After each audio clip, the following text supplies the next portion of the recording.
नमस्कार।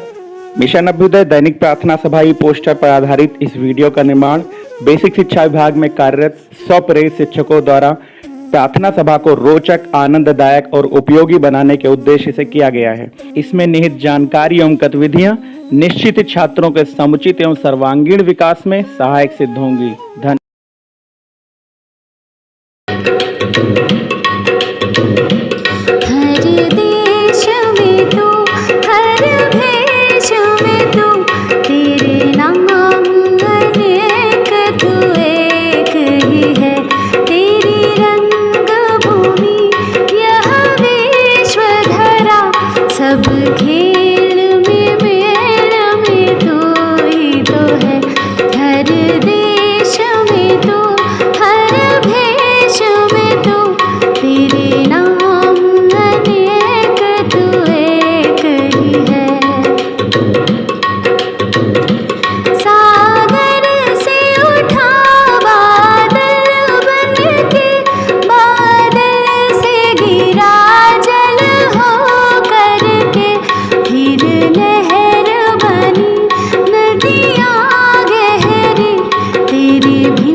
मिशन अभ्युदय के ई पोस्टर में आपका स्वागत है। Today's word is presented by Vandana Rani. Today's word is canvas. CANVAS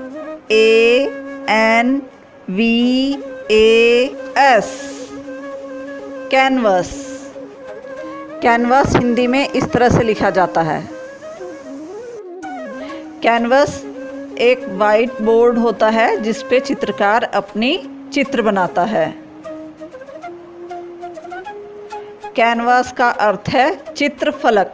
नमस्कार। मिशन अभ्युदय में आज का सुविचार।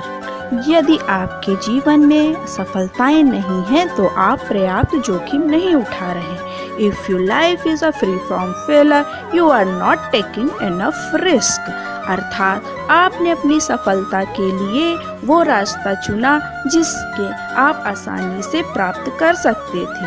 कठिन रास्तों पर चलकर हम हारते नहीं बल्कि सीखते हैं। सीखते हुए आगे बढ़ने से गिरने के मौके बहुत कम होते हैं। इसलिए कहा गया है, हार कर जीतने वाले को बाजीगर कहते हैं। From Neelu Chaurasia UPS Kura Muridan Siraj. मैं मोनिका सक्सेना, सहायक अध्यापक प्राथमिक विद्यालय गोसाईदासपुर। आज प्रार्थना सभा में एक पहेली लेकर आई हूँ। इसका जवाब खोजिए और बताइए। वह कौन है जो सुबह से लेकर शाम तक सूरज की तरफ ही देखते रहता है? सोचो सोचो, कौन है जो सूर्य की तरफ देखता रहता है? आइए देखते हैं। सनफ्लावर। कौन है वो? सूरजमुखी। कहाँ दिखता है? सूर्य की तरफ। कैसा दिखाई देता है? ऐसे दिखाई देता है बच्चों, देखिए सूर्यमुखी। Thank you.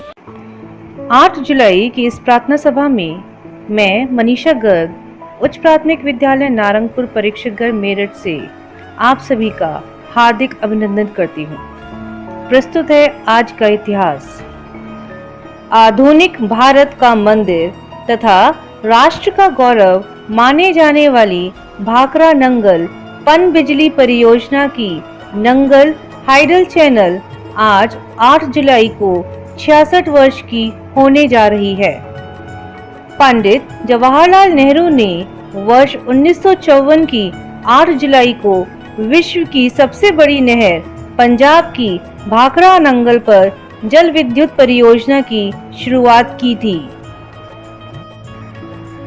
युवा तुर्क के नाम से मशहूर रहे दिवंगत पूर्व प्रधानमंत्री चंद्रशेखर जी की आज पुण्यतिथि है। वे पहले ऐसे प्रधानमंत्री थे जिन्होंने राज्य मंत्री या केंद्र मंत्री बने बिना ही सीधे प्रधानमंत्री की शपथ ली थी। 8 जुलाई सन 2007 में आज ही के दिन देश के नवे प्रधानमंत्री चंद्रशेखर जी का निधन हुआ था।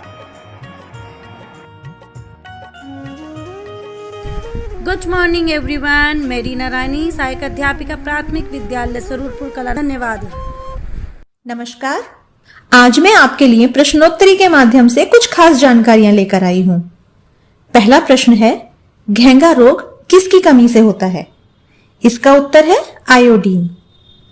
आयोडीन की कमी को दूर करने के लिए नमक के अलावा भुने आलू, दूध, मुनक्का, दही, लहसुन, सी फूड और ब्राउन राइस भी खाने चाहिए। घेंगा रोग के लक्षण दिखाई नहीं देते। सूजन और खांसी इसके लक्षण हो सकते हैं। दूसरा प्रश्न, कौन सी ग्रंथि इंसुलिन स्रावित करती है? इसका उत्तर है अग्नाशय। इंसुलिन की शरीर में कमी से ही शुगर या स्टार्च खून में जमा होने लगता है, जिससे डायबिटीज की शिकायत हो जाती है। तीसरा प्रश्न, हीमोग्लोबिन की कमी से होने वाला रोग कौन सा है? इसका उत्तर है एनीमिया। यदि खून में लोहे की मात्रा कम हो तो हीमोग्लोबिन की कमी कहा जाएगा। हीमोग्लोबिन शरीर को ऑक्सीजन की आपूर्ति करता है। थकान महसूस होना, त्वचा और आंखों में पीलापन, उठने बैठने में चक्कर आना, ये सभी हीमोग्लोबिन की कमी के लक्षण हैं। चौथा प्रश्न, विटामिन बी की कमी से होने वाला रोग कौन सा है? इसका उत्तर है बेरी। यह रोग आमतौर पर शराब या फिर खराब आहार के कारण होता है। धन्यवाद।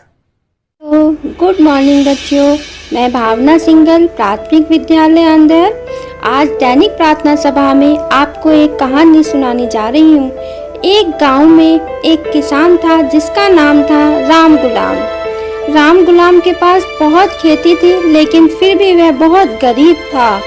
उसकी खेती भी अच्छी तरह से नहीं होती थी। सब खेत सूखे जा रहे थे क्योंकि वह अपना सभी काम अपने नौकरों से कराता था और उनकी देखभाल नहीं करता था। महाजन भी आकर के उसको रोज पैसे मांगता और तंग करता था। इससे राम गुलाम बहुत दुखी था। तब उसने अपनी आधी जायदाद, आधी खेती को एक किसान को दे दिया, बेच दिया। वह किसान बहुत मेहनती था, खुद खेतों में काम करता था। इससे उसकी फसल बहुत अच्छी हुई, चौगनी फसल हुई। तब राम गुलाम बहुत दुखी हुआ। वह एक फकीर के पास गया और उससे पूछा कि क्या कारण है कि उसकी फसल इतनी अच्छी हुई और मेरी फसल नहीं होती है। फकीर ने सारी बातें सुनी और कहा कि तुम कल आना मेरे पास, इस बात का जवाब मैं तुम्हें कल दूंगा। राम गुलाम वापिस आ गया। फकीर ने गांव में जाकर उसकी सारी दशा को देखा। अगले दिन जब राम गुलाम उसके पास गया तो फकीर ने उससे कहा कि यह तुम्हारी भाग्य की दुर्दशा आओ और जाओ के लिए है, क्योंकि तुम अपने नौकरों से कहते हो जाओ और काम करो, वो अपनी इच्छा अनुसार काम करते हैं, जबकि वह किसान कहता है आओ साथ में काम करते हैं, और इससे वह नौकर साथ में लगन से काम करते हैं। तब राम गुलाम को समझ आई और उसने भी अपना आलस्य छोड़कर नौकरों के साथ मिलकर काम करना शुरू किया। इससे उसकी भी बहुत अच्छी खेती हुई। तो बच्चों देखो, हमें साथ में मिलकर काम करना चाहिए, तभी हम कुछ सफलता प्राप्त कर सकते हैं। धन्यवाद। गुड मॉर्निंग बच्चों, this is Mamta Agarwal, PS Narangpur, Meerut.